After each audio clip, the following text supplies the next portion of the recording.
bahwa Nabi Muhammad SAW pernah berkata, beliau pernah bercerita, kana fi man kana qablakum rajulun qatala tis'atan wa tis'ina nafsan.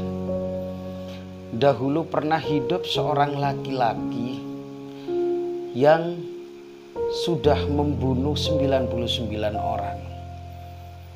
Berarti ini adalah merupakan pembunuh berdarah dingin. Dia merupakan seorang preman yang sudah berhasil membunuh 99 orang. Akan tetapi sekejam apapun sebagai seorang manusia, laki-laki yang sudah membunuh 99 orang tadi disentuh oleh hidayah daripada Allah Subhanahu wa ta'ala. Maka di hatinya seorang preman ini kepingin untuk melakukan tobat agar supaya dia bisa masuk ke dalam surga Allah Subhanahu wa ta'ala. Fasa'ala an a'lami ahlil ardi. Kemudian seorang preman tadi berkonsultasi mencari orang yang mengerti kepada siapa kira-kira dia akan berlabuh, siapa kira-kira orangnya yang tepat untuk membimbing dia agar supaya taubatnya diterima oleh Allah Subhanahu wa ta'ala. Maka ketika bertanya pada seseorang, fadulla ala rohibin, seseorang tadi menunjukkan seorang preman itu kepada salah satu pendeta. Kemudian fa'atahu, seorang preman tadi mendatangi pendeta yang sudah ditunjukkan oleh seseorang tadi. Dia berharap mendatangi pendeta itu agar supaya pendeta itu bisa mengawal dirinya di dalam bertobat, bisa menjadikan pribadinya menjadi pribadi yang lebih baik. Setelah sampai di hadapan sang rohib, setelah sampai di hadapan sang pendeta, faqala innahu qatala tis'atan wa tis'ina nafsan fahallahu min taubatin faqala. Maka kemudian setelah sampai di hadapan sang pendeta, dia mengutarakan bahwa dirinya itu adalah sudah membunuh 99 orang. Dan dia bermaksud untuk bertobat. Apakah pribadi seperti dirinya yang sudah melakukan kejahatan, melakukan kemaksiatan, yang sudah melakukan pembunuhan sampai 99 orang, seandainya bertobat itu akan diterima tobatnya? Maka seorang pendeta tadi menjawab, faqala la, tobatmu tidak akan diterima karena karena dosamu terlalu besar. Bayangkan, membunuh 99 orang itu bukan dosa yang kecil, kata si rahib. Akhirnya faqatalahu fakammala bihi mi'atan. Karena memang pada dasarnya dia itu seorang preman, seorang penjahat, seorang pembunuh berdarah dingin. Tobat pun masih belum, hanya kepingin dia itu tobat. Ketika mengungkapkan ingin tobat, kok si rohib tadi kok mengatakan tidak diterima tobatnya. Maka sekalian saja dibunuhlah itu rohib, sehingga dia sempurna membunuh 100 orang. Dari 99 sempurna menjadi 100 orang yang dibunuh. Akan tetapi hati kecil daripada sang preman tadi tetap kepingin melakukan tobat. Kira-kira siapa orang yang tepat untuk membimbing saya? Summa sa'ala an a'lami ahlil ardi fadulla ala rajulin alimin.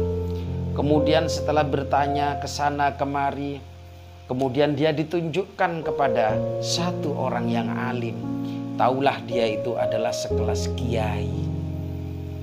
Setelah dia itu ditunjukkan kepada salah satu orang yang alim, faqala innahu qatala mi'atan nafsin fahallahu min taubatin.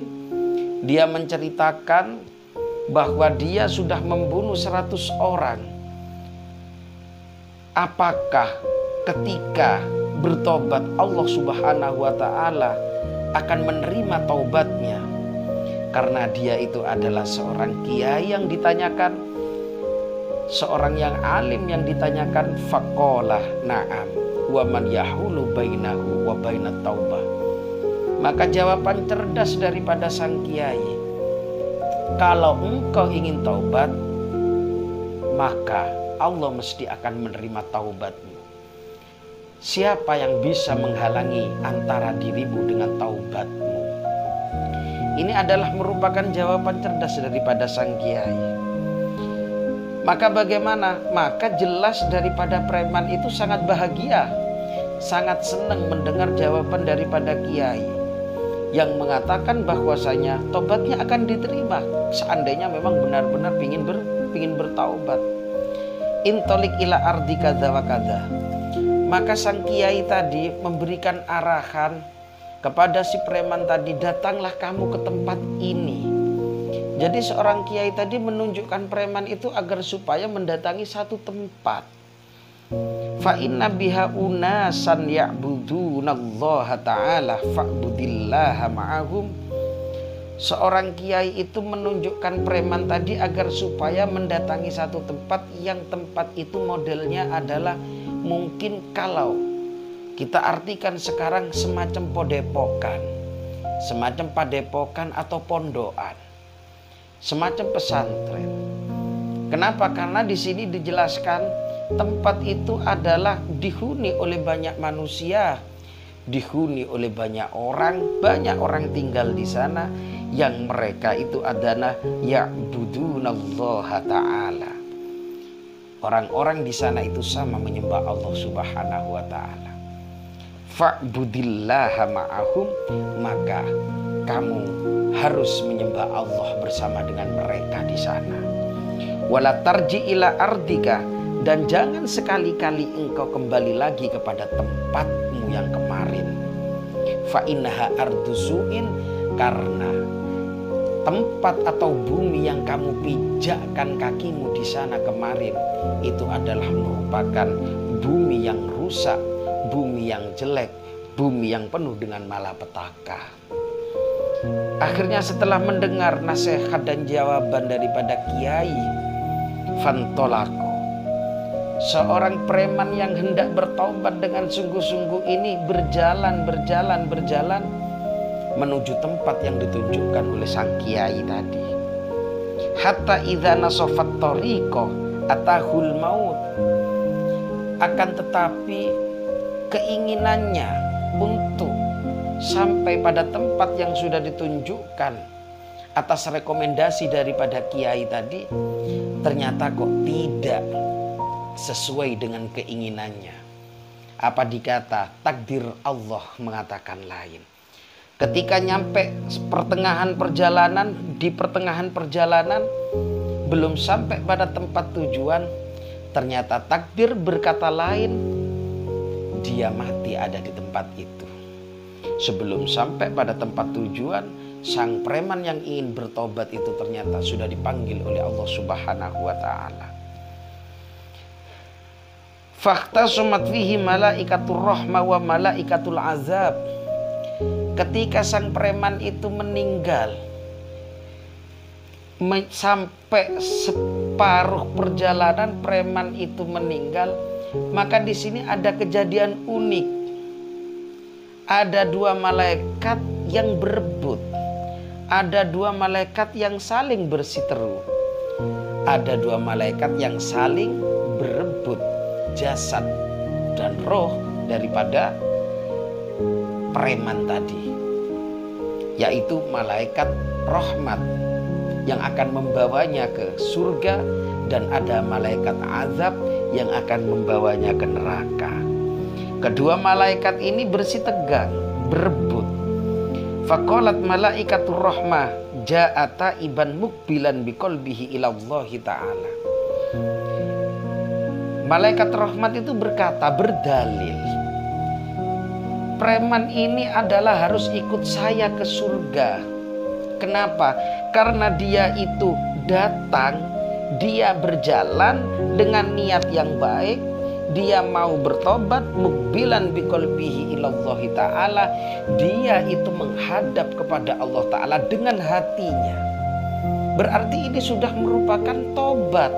Meskipun belum sampai di tempat ini, berarti dia itu sudah tobat. Makanya dia berhak ikut saya ke surga. Ini kata malaikat rahmat. Wa qalat malaikatul azab, akan tetapi dari malaikat azab tidak tinggal diam. Malaikat azab itu berdalih juga, innahu lam ya'mal khairan qat. Laki-laki ini tidak melakukan kebaikan sama sekali. Apa kebaikan yang pernah dia lakukan? Sholat dia belum pernah sholat, bahkan sholat pun dia masih belum bisa. Puasa juga tidak pernah puasa. Jadi laki-laki ini tidak pernah melakukan kebaikan sama sekali semasa hidupnya. Maka seharusnya dia adalah ikut saya, kata malaikat azab, masuk ke neraka. Akan saya seret dia ke neraka. Akhirnya ketika dua malaikat ini sedang seru berdebat, memperebutkan daripada seorang preman yang hendak taubat tadi, fa'atahum malakun fi surati adamiyin. Maka datanglah satu malaikat yang di sana itu berbentuk manusia. Faja'aluhu bainahum ay hakaman faqala kisu ma bainal ardain. Maka kemudian malaikat yang berbentuk manusia tadi, dia itu dijadikan sebagai penengah antara perdebatan para malaikat. Antara para malaikat yang berdebat ini, yang menengahi itu adalah satu malaikat yang menyamar sebagai manusia. Akhirnya di situ malaikat sebagai penengah tadi mengatakan kisuma bainal ardain. Coba sekarang kita ukur, alangkah baiknya kalau kita ukur di mana tempat sang preman itu meninggal, kemudian kita ukur fa'ila ayatihi makana adna fahuwalahu. Maka posisi meninggalnya sang preman itu lebih dekat kemana? Lebih dekat ke tempat tujuan untuk dia bertobat dan beribadah kepada Allah. Apa meninggalnya, lokasi meninggalnya preman itu lebih dekat kepada tempat bumi dia pada waktu sering melakukan kejahatan. Maka kemudian faqasu fawajaduhu adna ilal ardi. Maka setelah mereka para malaikat itu mengukur, ternyata jasad daripada sang preman itu lebih dekat daripada tempat yang akan dia tuju untuk bertobat. Menurut satu keterangan, ada yang mengatakan selisihnya itu adalah hanya sejengkal saja. Jadi misalnya sama-sama 1 kilometer, ke tempat itu 1 kilometer, ke tempat dia maksiat juga 1 kilometer, akan tetapi cuma selisih sejengkal saja, cuma sedikit selisihnya. Maka berarti yang berhak untuk membawa sang preman itu adalah malaikatur rahmah. Maka karena selisih 1 jengkal jaraknya, itu lebih dekat yang mana? Lebih dekat yang mana? Ternyata kok lebih dekat pada yang akan dituju. Artinya seandainya di sini 1 kilo, maka di sini yang tempat dia maksiat itu adalah 1 kilo lebih sejengkal. Karena selisih sejengkal inilah akhirnya yang berhak untuk membawa daripada sang preman itu adalah malaikatur rahmah, yaitu dibawa ke dalam surga. Jadi betapa waktu yang sudah diberikan oleh Allah Subhanahu wa taala ini seyogianya untuk bisa kita gunakan untuk bertobat kepada Allah Subhanahu wa taala. Semoga kita semua bisa melakukan taubatan